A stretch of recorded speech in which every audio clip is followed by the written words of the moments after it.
Hi viewers. So நேற்றுக்கு நம்ம நேற்றைய வீடியோ ஆஃப் கிளிப்பில் டைப்ஸ் ஆஃப் மூமெண்ட் வரைக்கும் பார்த்துருந்தோம். ஸோ இன்றைக்கி மசில்ஸை பற்றின ஒரு சின்ன இன்ட்ரொடக்ஷனோட இந்த வீடியோவை நம்ம கம்ப்ளீட் பண்ணிக்கலாம். ஸோ நாளையோட ஷார்ட்ஸில் மசில்ஸை பற்றின கொஞ்சம் டீட்டெயிலான எக்ஸ்பிளேஷன் பார்க்கலாம். ஸோ இந்த மசில்ஸில் நம்ம ஃபர்ஸ்ட் பார்க்க போகிறது இந்த ஸ்பொமேட்டோசோவாஸ் அண்ட் புரோட்டோசோவன்ஸ். இந்த ஸ்பொமேட்டோசோவா அப்படின்றது ஸ்பெர்ம்ஸை தான் சொல்கிறாங்க. ஸோ இந்த ஸ்பொமேட்டோசோவா அண்ட் புரோட்டோசோவன்ஸ் ரெண்டுமே ஃப்ளஜலார் மூமெண்ட்டை தான் ஃபாலோ அவுட் பண்ணுது. ஃப்ளஜலார் மூமெண்ட் அப்படின்றது இந்த டைப் ஆஃப் மூமெண்ட்டில் அடுத்த set of moment of type தான். இந்த ஃப்ளஜலார் மூமெண்ட்டில் எது மூலமாக மூமெண்ட் நடக்கும் அப்படின்னா, நம்ம சிலியா பார்த்தோம்ல, அதே மாதிரி ஃப்ளஜலா அப்படின்ற ஒரு அல்ட்ரா ஸ்ட்ரக்சர் ப்ரொஜெக்ஷன் மூலமாக தான் இந்த மூமெண்ட் நடக்கும். இந்த மசில்ஸ் எல்லாம் பார்த்தோம் அப்படின்னா, நம்மளோட பாடியில் செல்லில் வந்து 3 டைப் ஆஃப் லேயர்ஸ் இருக்கும். எண்டோடர்ம், எக்டோடர்ம், மீசோடர்ம் அப்படின்னு.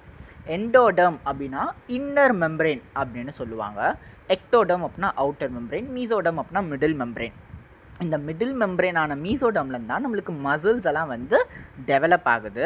இந்த எக்டோடர்ம்லேருந்து வந்து ஸ்கின் டெவலப் ஆகுது. எண்டோடர்ம்லேருந்து போன்ஸ் எல்லாம் டெவலப் ஆகுது.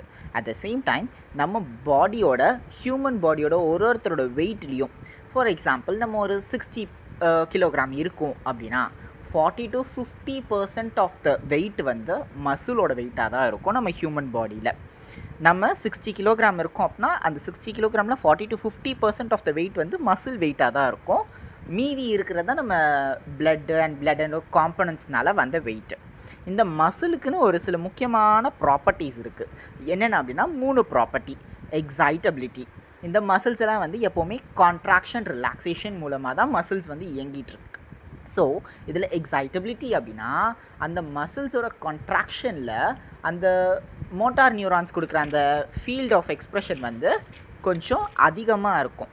ஸோ அதனால் மசில்ஸ் வந்து ரொம்ப எக்ஸைட்டட் மூடில் இருப்பாங்க. At the same time கான்ட்ராக்டைலிட்டி.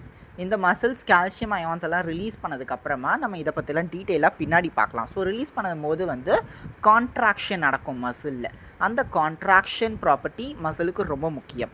அதை நெக்ஸ்ட்டு வந்து எக்ஸ்டென்சிபிலிட்டி அப்படின்னா மசில் வந்து ஒரு இடத்துலேருந்து இன்னொரு இடத்துக்கு எக்ஸ்டெண்ட் ஆகும். அதுதான் எக்ஸ்டென்சிபிலிட்டி அப்படின்னு சொல்கிறோம். ஸோ இந்த டைப் ஆஃப் மசில்ஸை மட்டும் ஃபஸ்ட்டு ஞாபகம் வச்சுக்கோங்க. மசிலோட ப்ராப்பர்ட்டிஸ் இது 3 தான். மசிலில் வந்து ஃப்ளெஜலார் மூமெண்ட் இயங்குது. ஸோ மசில் எங்கேருந்து உருவாகுதுன்னா மீசோடர்ம்லேருந்து. 40 to 50% ஆஃப் பாடி வெயிட் வந்து ஹியூமனுக்கு மசிலோட வெயிட்டாக தான் இருக்குது. ஸோ மீதியை நம்ம நாளைய ஷார்ட் ஆஃப் கிளிப்பில் பார்க்கலாம். ஸோ நாளைக்கு வந்து மசிலோட கிளாசிஃபிகேஷன் பற்றி பார்க்க போகிறோம். So thank you.